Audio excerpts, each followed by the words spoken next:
नीलांजनं समभासं रविपुत्रं जमाग्रजं छाया मार्कंड संभूतं त्वं नमामि शनिश्चर। 17तम जन्मवार्षिक शनिश्चर विश्वशांति महायज्ञ स्वयं प्रभु विद्यादाता जहाँ आम गणेश कौचे अर्धनारीश्वर एवं रामकृष्ण परमहंस जी माँ काली को माता रूप में पाई ये सुंदर वार्ता बा गेट नहीं देखिपे के सुंदर भाव में सुसज्जित अच्छी।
La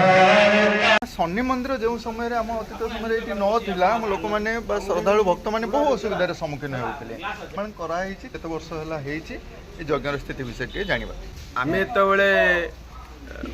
छोट थिलु सेतेबेले एठी शनि मंदिर स्थापन होता एवं जो शनि मंदिर स्थापन है तापर धीरे धीरे शनिकर महात्मा धीरे धीरे बढ़िया को लगला। ये मंदिर निर्माण होगा पूर्वर आम छुआ बेले नीलाचल भूतुमुंडी निकटस्थ नीलाचल बजार में शनि मंदिर स्थापन होता यही अंचल सी थिला प्रथम शनि मंदिर लोक मानकर जीवा आसबार बाधा उपजिबार एठी जो उद्योक्ता माने एठी शनि मंदिर कले मुख्य रूप में रही सुजित बाबू जी अच्छा तांकरी तत्वावधान से एते परिश्रम करी ये मंदिर निर्माण करिसेंती एवं ये मंदिर निर्माण पर यज्ञ से आरंभ कर यज्ञ 17 वर्ष है ये यज्ञ है एवं मंदिर जो कारुकार्य मंदिर को देखिले अति उच्च कोटीर अच्छी आखपाखे जिते गुड़िए शनि मंदिर निर्माण आमर ए लोकाल अच्छी सबुठारु ये हूँ उच्च कोटीर शनि मंदिर एवं आमर ओडिशार विभिन्न स्थानरू ये मंदिर संपर्क में जानापी एवं ये मंदिर को पूजा करने भक्त मैंने आसी था शनिवार प्रभु शनिश्चरकार बार तेणु एठी जलाभिषेक हुए यही भाव में ये यज्ञ चली आमे आशा करछु ये यज्ञ एमती चालू था ये देशर ये भक्त मानकर समस्त प्रभु शनिश्चर मंगल विधान उत्तरोत्तर मंगल हो आम यही कथा ही रखी था कि गोटे कथा मन को आसूँ आज्ञा शनिंकर महिमा अपरंपरा तांको समय रे भक्त मानकर कौन आ दुख रहीगला शनि दशा हिसाब से आसी थाए हाँ किछि दशा आसिले किछि खराब होई थाए बोली लोक मान मन रे शनिकर जो 7.5 कहते शनि चलन हेले जो दशा कथा कुआ जाउची जदि आपणकर शनि दशा पड़े शनिकर वक्र दृष्टि अच्छी ताले से वक्र दृष्टि रे कौन हुए शनिकर कृपारू आपणकर जो दशाटा सेटा किछि मात्रा रे कमी जाए किंतु लोक माने ताको जानि पारंती नाही कहती जे शनि महाराज आमर क्षति किंतु प्रकृत में शनि महाराज कहार क्षति करती ना आपणकर भाग्यचक्र ललाटे जो सब रही थाए दोष रही थाए ताकू तो आमको भोगिया पड़ो किंतु शनि महाराज कौन करती यही दशा को किसी मात्रा रे दूरीभूत कर अर्थात आपण जदि गोटे 10 केजी पथर रही थाए आपण मुंडे पड़ार ताहले ताहा कटि जाए केजी ओजन हिसाब से पथर पड़े केमिति से केजी हे माने भक्तटी जानिला परे तांकर दशा एमती पड़ी से पूजा अर्चना कला परे सेटा फल पाई थाए ना कौन केमिति ना दशा मध्य भल रूप भी आसी थाए दशा ये तो होउची हमर भाग्यचक्र रे मनुष्य जेतले पूर्व अर्जित कर्म बळे जाची म देउ थाई बळे तेनु जेते बेले मनुष्य जन्म ने सेते बेले तार दशा सबु ए सब आनिकरी सहित आसी थाए किंतु ये बाह्य दुनिया को आसिला बेले से ताकू जानि पारेनी ता अंतरात्मा को जानि पारेनी तेनु जो साधु सन्थ बा ज्योतिष मैंने से ये विषय कही था तेणु से मैंने जानी था तेणु जहाँफल कि सी पूजा पाठ कले आम मन में जो धर्मीय भावना थाए आम कुंडलिनी शक्ति जागृत हुए आम मन शुद्ध पवित्र हुए तेणु जहाँफल कि शनिकर जो 7.5 दशा कहते से दशा किसी परिमाण कमी